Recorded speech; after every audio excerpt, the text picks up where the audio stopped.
Welcome to this week's Point Counterpoint. Hi, I'm Dr. Barrett, and Dr. Painter is here with me today. We have Buddy.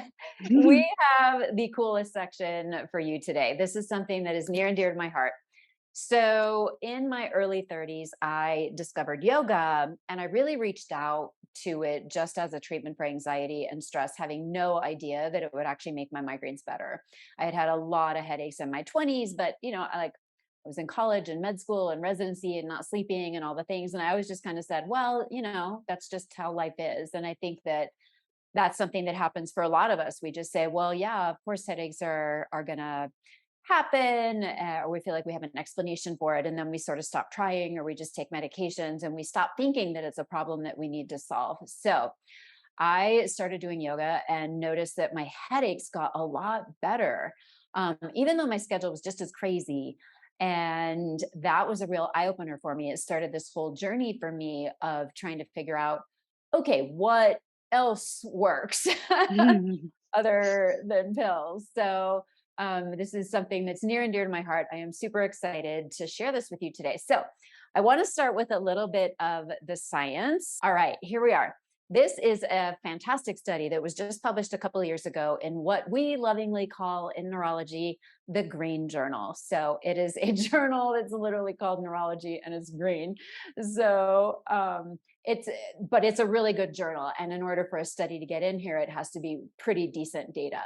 So this was a study that used yoga in addition to medications or just regular medical treatment, which is the way a lot of people use it. They will say, gosh, I'd like to add something on to try to make things better, even if I'm taking an occasional Imitrex for my headaches.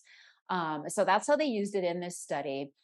They had over 100 people go through this study, and I would like to draw your attention to the benefit here. These is really amazingly good results. Okay, so what they did is they, had this group of people who just took their medications as usual. Then they had another group of people who did some yoga for 3 months, and they found improvement in every single measure they looked at. So, one of the things they looked at was headache frequency, and they found that headaches dropped in half with a p-value of less than 0.0001, which means that did not happen by accident. That was absolutely a benefit of adding yoga on. They also looked at something called the headache impact test, which is kind of a measure of how much headaches interfere with your life. And they got great results there too. Same super low p value. They also looked at the Midas score, which, if any of you are my students, I use the Midas a lot. It is another way of measuring how much disability the headaches are really causing in your life. Again, a statistically significant result there with a great p value. They also looked at medication usage and found that people dropped their meds by over 2/3, which is amazing. And again, a really good p value. The next thing I want to do is I want to show you just a super simple way to get started. So one of the things I always hear is, my headaches are too bad, I can't go to a yoga class. And I hear you. Yoga has become less therapeutic and more exercise. And when you go to your local yoga studio, that is mainly what you encounter. So I'm going to show you a super simple practice you can do anywhere. You don't need fancy yoga props or anything like that. And it's designed specifically for people with migraines. Now, this particular sequence is one that you do like every day, every other day, to try to reduce your headaches overall. It's not necessarily what you would reach for when you're having a headache. That's kind of a different thing. But this is like hey, I feel pretty good today. I want to do something that's good for my migraine. So here we go. Just have a seat, cross leg. Now, if you want to sit on something, if that feels better to you, feel free. Either way, whatever works for you. And then just sit up tall with the crown of your head over the base of your spine, hands on your thighs. Close your eyes. We're just going to take a couple of deep breaths. So just slow inhale, slow exhale, real easy. Bring your attention to the center at the space at the center of your chest where your heart is.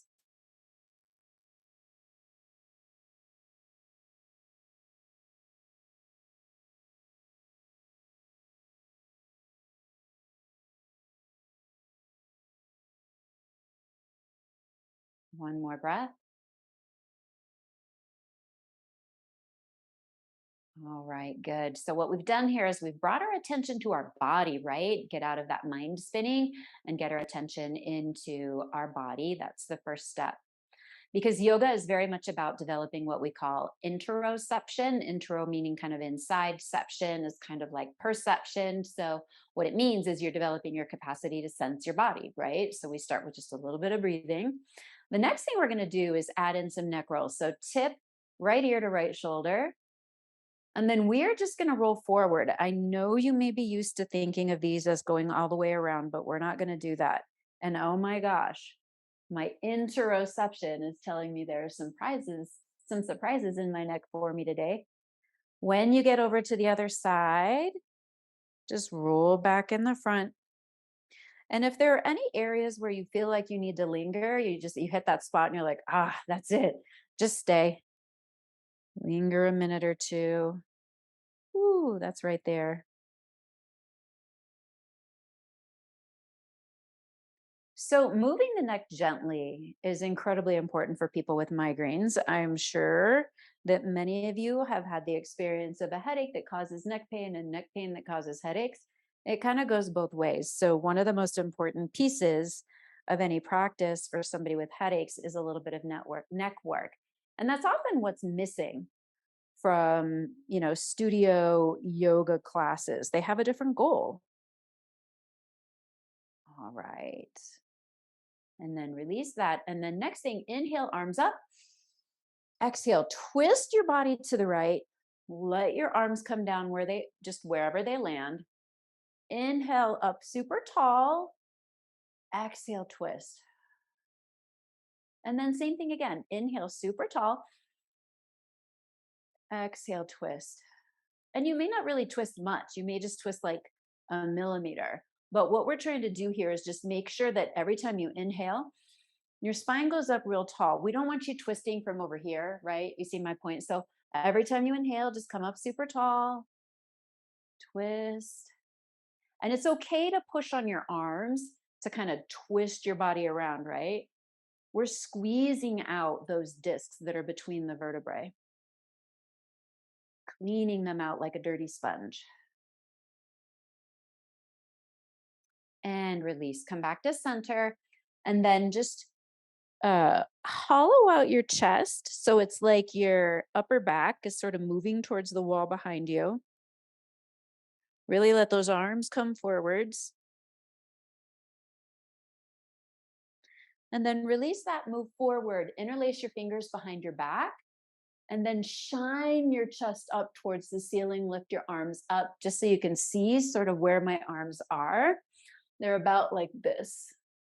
Okay, so you're not like relaxed with your shoulders coming forward. You're literally moving the heads of your shoulders back and lifting up. Do you see the difference in your chest when you do that? So you're looking for a chest opener here. We spend our whole lives like this. We're driving, we're texting, we're whatever. So we need to spend at least a minute every here and there doing the opposite and strengthening the muscles. Yes, you're squeezing your shoulder blades together. This is very active. There's work here. May not look like it, but there is. Squeeze, squeeze, squeeze, look up. And so when I say look up, I mean, like imagine that this is a flashlight on your chest. You're shining that flashlight towards the ceiling. Yeah, does that make sense? That feels so good. All right, and release. Inhale, arms up. Twist to the opposite side. Let your arms fall. Inhale, lengthen. Exhale, twist. Inhale, lengthen. Exhale, twist. One more. Inhale, lengthen. Exhale, twist. All right. Now we have moved our spine in almost every direction it can move, with the exception of one, which is a side bend. So we're just going to come over to the side. We've got two variations of this. Super gentle. Just bring one arm above your head. So if you're tipping to the right hand on the floor, left arm overhead. Important piece here, keep this left hip on the ground or on your cushion. If you come up like this, so you lose that side bend, right? We really want that bending in the side of the body. Now, if this isn't quite enough for you, you're welcome to pop up and take a big side bend like that. Okay. Some people can get enough side bend with this, seated version. Some people don't. So you choose what's right for you. Listen to your interoception and choose what your body needs. And then switch sides. So left hand on the ground, right arm overhead.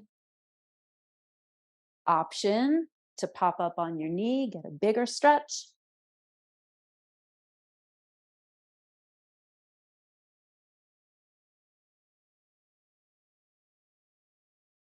And come back to seated. All right. The last piece that is important for a yoga class for anybody with headaches is to rest a little bit. Now, I know that you may not feel like you've done a workout, but I would like to suggest that you have done a work in, all right, which is far more important if you are somebody with headaches to work in than it is to work out. So we're going to do just a little bit of a restorative. Come down onto your back. If you had something to sit on, go ahead and just drape your back over that. If you did not, you can roll up a little bit of your mat and come and bring your chest over that. So you want this to be like right at about bra strap level if you're female. Okay. And then just open up your chest. We're going to spend just a minute or two here in this restorative pose. So yoga has active poses and restorative poses. This is an example of a restorative. You'll notice that we've chosen one that helps us with that muscle tension we can carry in the upper back and neck. And the purpose here is just to release. Let your muscles relax. Close your eyes.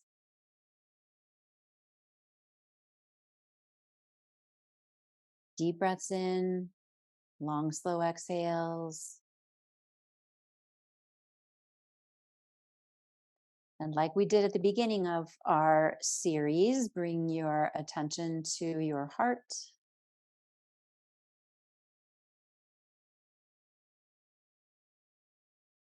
And then the last element I'd like you to add for our restorative is to marinate your heart in a positive emotion, whether that's love or gratitude or joy, whatever it is for you right now. Bring in that emotional component. And we're going to marinate here for maybe half a minute or a minute.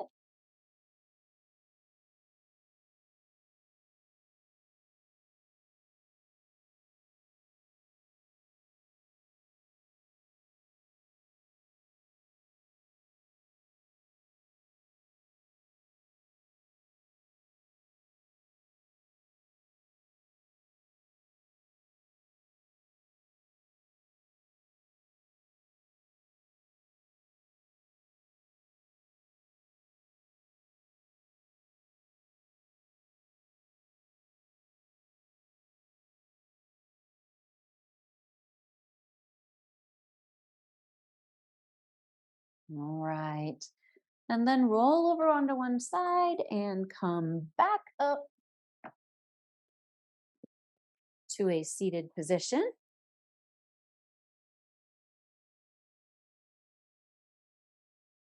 And just take one moment to put out your hand over your heart, second hand over the heart first, and feel your heart beating.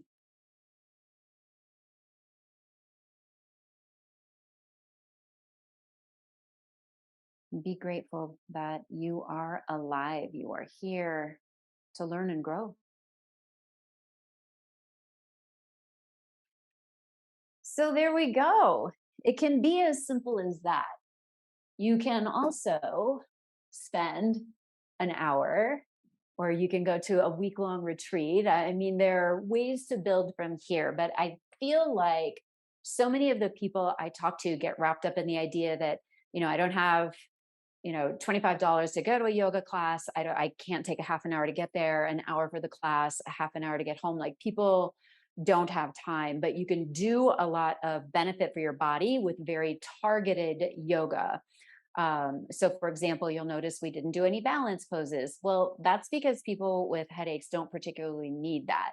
There are a lot of other elements that you would normally see in a full on yoga class that we don't do because we're targeting it specifically to the needs of people with headaches, which are we need to focus on the neck, we need to focus on the upper back, and we need a little bit of stress relief. So, that is what our class looks like. So, hopefully, that was helpful for you guys.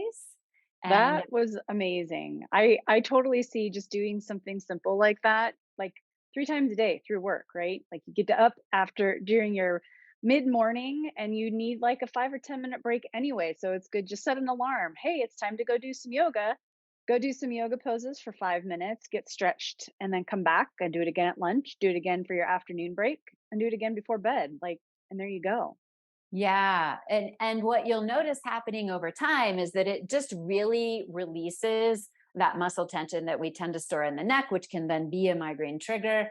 And it cuts down on those headaches that come from the neck. Of course, not all headaches come from the neck, but if you can get rid of at least one Right. trigger, it's a step in the right direction. Well, So, and two, because of the stress management piece that yoga has, when you're doing some of the breathing and some of that heart-centered meditation for a minute or two, then you're decreasing your stress, and that has its whole other set of migraine triggers right there. So if we can make that a regular part of our day, like that would be fantastic to just kind of build that in, and you don't even have to go anywhere or do anything. You just literally take 5 minutes. yeah, and I think that's the most important empowering part of learning how to do Mhm. yoga on your own is making you not dependent on a class because even if you I mean, first of all, it's hard to find a good class that really has a headache focus. Second of all, the time and money constraints. And third of all, it's still not going to be there at 2 in the morning when your neck is hurting and your head's hurting Right. and you can't sleep. But if you know what your body needs, if you've learned how to listen to your body, you've learned exactly what your body needs when you're feeling XYZ, then you have a powerful tool to help yourself heal. And that also just relieves a lot of the anxiety around headaches, that powerlessness, like, oh my God, it's Mhm. happening. I don't have anything to do. It's like, well, I do have something to do. Um, Absolutely. yeah. Yeah. So thanks Well, for thank you for doing that, yoga Dr. with me B. today. That was amazing. It was so good. Good, good. I'm glad. I hope that helps some people. I do run a yoga and meditation for migraine course, which you can find on my website, ameliascottbarrettmd.com. It's under courses. And it's just like, sign up, stay as long as you want, learn some skills. It's not any kind of a commitment, is what I'm getting at. So, yeah. Thanks for joining us today, everybody, for our session with Dr. Painter. And we will be back next week.